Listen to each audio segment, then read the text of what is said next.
Chicago amaneció dividida.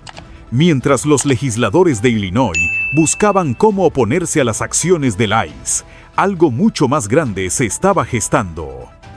La ciudad que se proclamó santuario para los inmigrantes se convirtió sin saberlo en el refugio perfecto para criminales internacionales. Más de 800 detenidos en una sola operación. Entre ellos, asesinos, depredadores y líderes de pandillas que se escondían a plena vista bajo las promesas políticas de compasión. Cómo una ciudad que juró proteger se transformó en un escondite para los más buscados del país. El alcalde Johnson llegó al poder con un mensaje claro: ninguna persona debería vivir con miedo en Chicago. Prometió que su ciudad sería un refugio para quienes buscaran una nueva vida, un santuario donde los inmigrantes podrían caminar con la frente en alto sin temer la deportación. En papel, era un ideal noble, un discurso que apelaba a la empatía, a la historia misma de una nación construida por migrantes. Pero como ocurre con muchas buenas intenciones, el resultado fue muy distinto al esperado.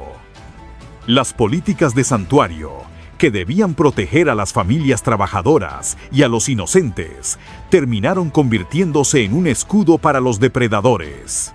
Bajo el lema de la compasión, se crearon vacíos legales que los criminales aprendieron a usar como ventaja.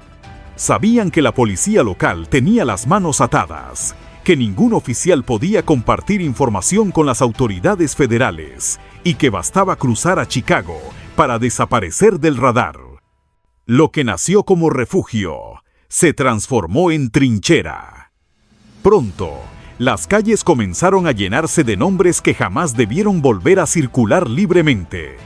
Individuos con historiales de violencia, abuso y tráfico operaban con impunidad, protegidos por un sistema diseñado para no verlos.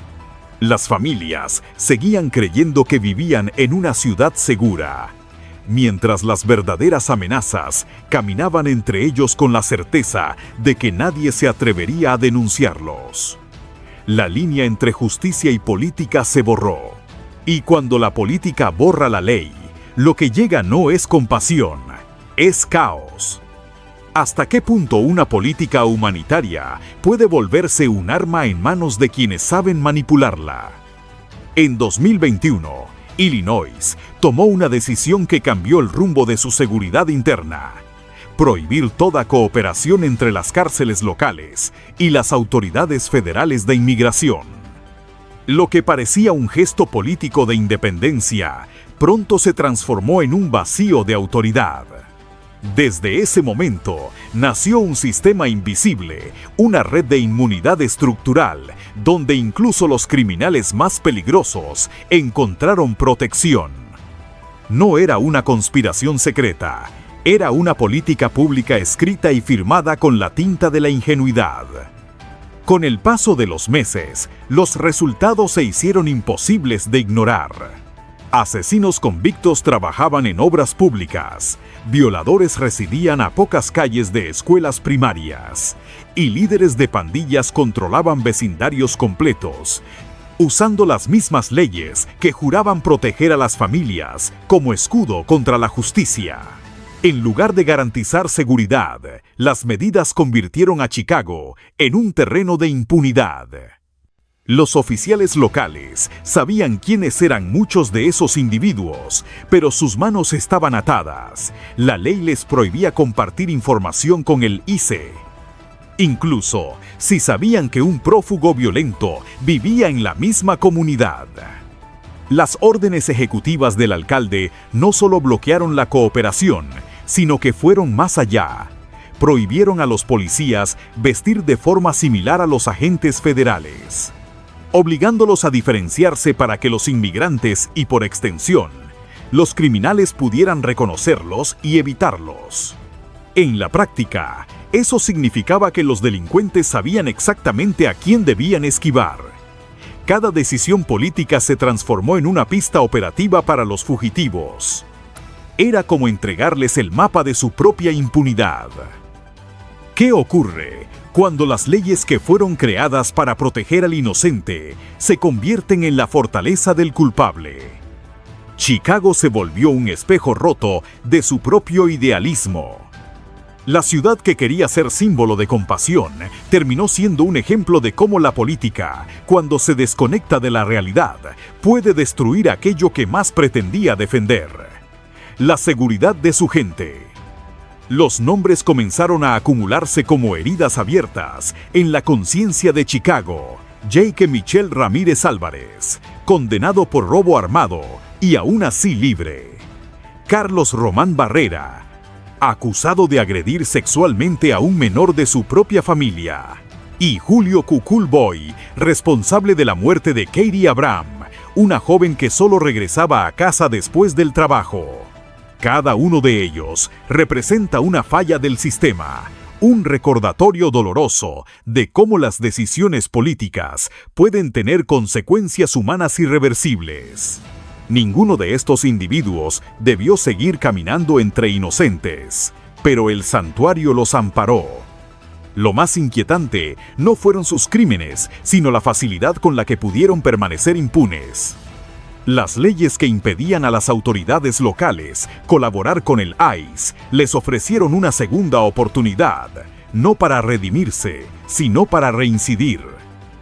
Mientras la opinión pública debatía sobre derechos migratorios, las verdaderas víctimas eran las familias que veían cómo la justicia se desvanecía ante sus ojos. El dolor de los Abraham, al perder a Katie, no solo fue una tragedia personal, se convirtió en el reflejo de un sistema que había olvidado a quien debía proteger primero. La muerte de Katie marcó un antes y un después. No fue solo un accidente ni una historia más en los noticieros. Fue el punto de quiebre que reveló el costo humano de las políticas mal aplicadas. Su caso rompió el silencio y dio origen a la Operación Midway Blitz, una ofensiva federal diseñada para corregir los errores que Chicago se negaba a admitir. Cada operativo, cada arresto, fue una respuesta a la pregunta que nadie quería formular: ¿cuántas Katies más deben morir para que alguien actúe? ¿Cuántas tragedias deben repetirse antes de aceptar que la compasión sin límites puede convertirse en negligencia? Las víctimas invisibles del santuario no buscaban venganza, buscaban justicia.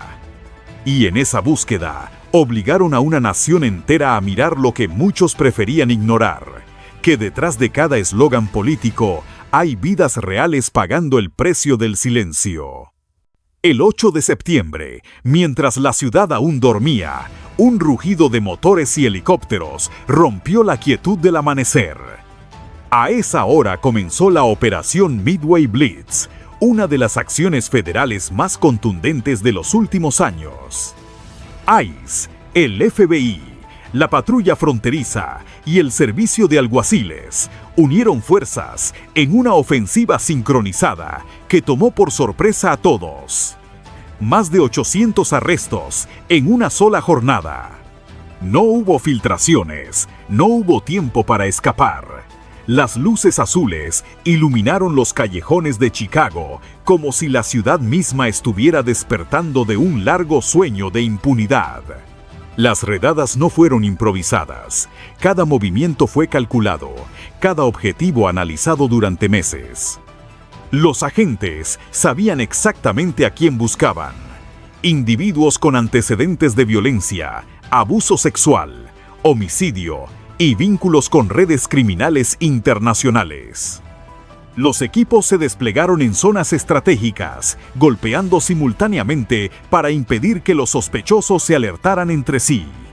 Lo que para algunos fue una redada, para los investigadores fue una cirugía de precisión legal, diseñada para extirpar el cáncer del crimen que se escondía bajo el escudo de las políticas de santuario. El éxito del operativo demostró algo más profundo. Cuando las agencias federales pueden actuar sin interferencias políticas, la ley recupera su poder y el miedo cambia de bando. Por primera vez en mucho tiempo, las calles de Chicago Vieron justicia sin discursos, sin excusas. La operación Midway Blitz no solo capturó criminales, envió un mensaje claro: ningún refugio político, ninguna promesa local puede estar por encima de la seguridad nacional. ¿Qué revela esto sobre el equilibrio entre compasión y ley?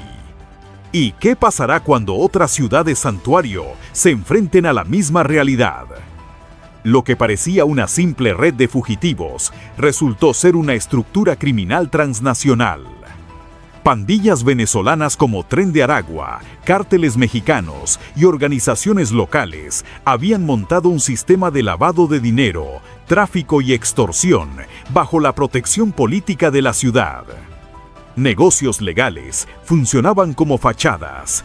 Familias enteras vivían junto a delincuentes sin saberlo.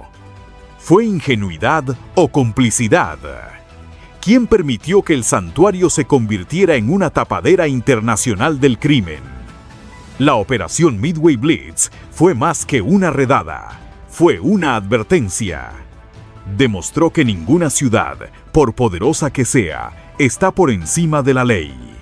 El gobierno federal dejó claro que proteger a criminales, bajo excusas políticas, es una traición a las víctimas y a la seguridad nacional. Deberían expandirse estas operaciones a otras ciudades santuario de Estados Unidos. Tu opinión cuenta.